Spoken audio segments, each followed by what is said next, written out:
Exactly 1 month ago, I warned about a potential salami crash in equities. That was on February 23rd. Today, on March 23rd, I believe we just put in a bottom, and I will explain in this presentation why I believe that to be the case. So let's use some common sense and take a look at what has transpired over the last couple of weeks. One big thing that has changed is that the Fed went all out there. JPOW and the gang printed as much money as they could. They lowered interest rates to zero. They flooded the repo market with 1.5 trillion bucks, and they told us they will buy whatever bonds they can get their hands on, including corporate bonds. What this does is it takes the worst case scenario of bankruptcies of these major corporations off the table. So that is awesome. That is all what JPOW can do on its own. We need more than that to really turn things around, but this is a great beginning. Then we saw last week capitulation in the VIX. And what I mean by that the VIX just went crazy. It went above 80, and it caused Ronin Capital, one of the market makers who provided a market for VIX futures, to go bust because they were short VIX futures and they just got run over. In the end, they had to liquidate their book. This is often the case when we have found a pivot point, and I believe the VIX has peaked, and with that the market would probably have bottomed. And then, and here is where common sense really comes in, then I took a look at the corona data and tried to understand, okay, what kind of a virus are we actually dealing with? And I came to the conclusion that although it is terrifying, it is not a disaster, and I will explain why. The last remaining piece that is missing before price can really take off is that Congress finally gets its act together and agrees on a stimulus bill.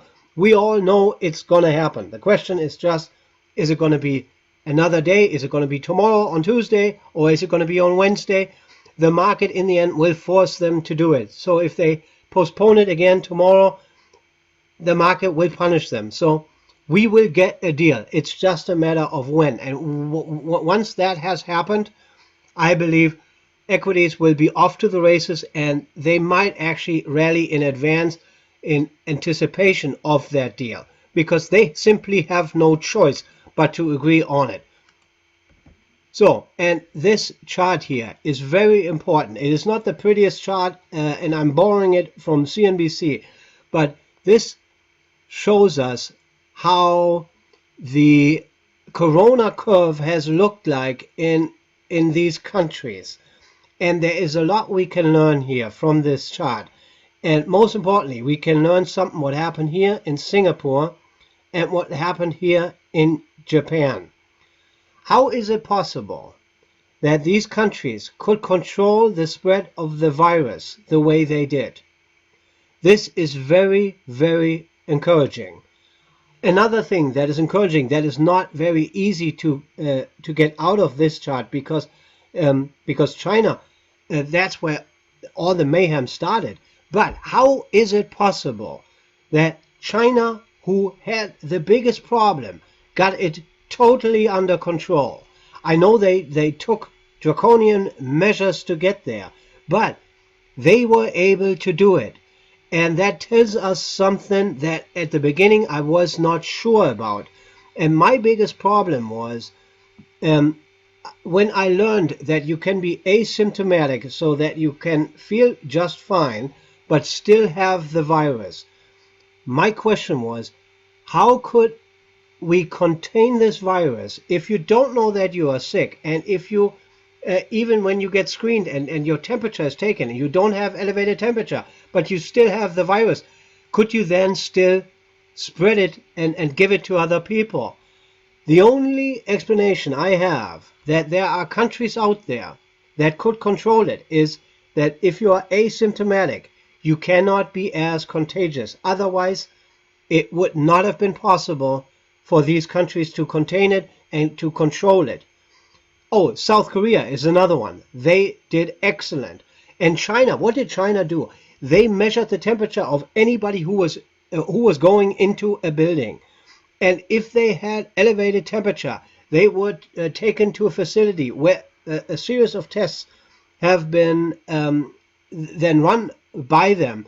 And if the first test could not rule out corona, then they had to go through a second one and a third one.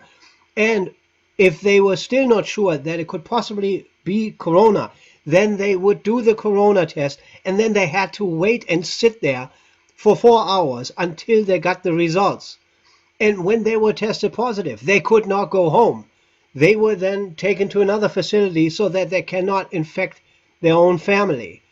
And this can only work if you have symptoms. Otherwise, you would fall through the cracks and that virus would have spread across the country. So this tells me that if we just do the right thing and stay home for 4 weeks, then anybody who currently has the virus will be healed or will be somewhere in the hospital and taken care of there. But after that, our numbers will be so much lower that we can control that annoying virus. This makes me a lot more hopeful than I was a week ago, because I wasn't sure how long this shutdown would actually last. I now believe the shutdown will only be weeks and not months. And obviously that has huge ramifications, so everything will not be as bad as the market is currently pricing in. Because all what we need to do is we need to do some social distancing for 4 weeks or something like that, but it will be temporary. Short term, we will have deflation. Nobody will be able to raise prices except for the necessities and what people start hoarding. So short term, there will be an impact on the psychology because nobody wants to stay home for weeks on end. But it is all temporary. And when the virus is beaten, then people will go out and they will be happy campers. And what do happy campers do? They spend money. So we will see a V-shaped recovery. We will have a terrible GDP number in Q2. It's going to be awful. But if we can control that virus and people then can leave their house again, we will see a beautiful recovery, and this will change everything, and equities will reflect that because we have so much liquidity now in the market. And when Congress now does the right thing and passes the bill, we know no major corporation and the small shops, they will not go bust. So when the economy does come back, the jobs will come back and the consumption will come back. So everything will be sunshine, reggae, Ibiza. And that is why I believe we have put in a bottom. And there's one more thing that I wanted to say, and that is when I looked at the data, what is the average age of somebody who passes because he has that virus? In Italy, it's around 80. In other countries, it's slightly below that. But it is consistent across the board. So if nobody, or pretty much nobody, dies at the age of 40 and younger, and the average age of somebody passing, which is terrible, don't get me wrong, but if that is the case, and we combine that information with the fact that there is 4 countries that have shown us that we can control this virus, and that is China, South Korea, Japan, and Singapore, then this thing cannot be as bad as we make it to be. And that is why I believe we must be constructive here on the market, especially after the fact what happened to the VIX. And when we look at the charts here, and here I have the S&P 500, it's a futures chart. We thought that Q4 2018 was bad. Look how Mickey Mouse that looks relative to what we just experienced. This was a 20% drawdown within a couple of months. This here is a 36% drawdown within 1 month. This is incredible how vicious it has happened. And so far we have not seen a bounce. And the low here was 21.74. I'm pretty sure this low will hold, and we might temporarily dip below If Congress delays the vote a couple more days, the market might slap him in the face. It's like, come on, get your act together. But I am confident that a few weeks down the road, we will be a lot higher than we currently are. And this here is a long-term chart for SPX. So this is also the S&P 500. It is simply not S&P 500 futures, because I wanted to have a long-term view and compare what just happened here in price and compare it to the price action that we saw in 2008, which was really, really bad back then. But if we compare this swoosh here to the downside to what happened during the financial crisis, then the financial crisis also looks Mickey Mouse.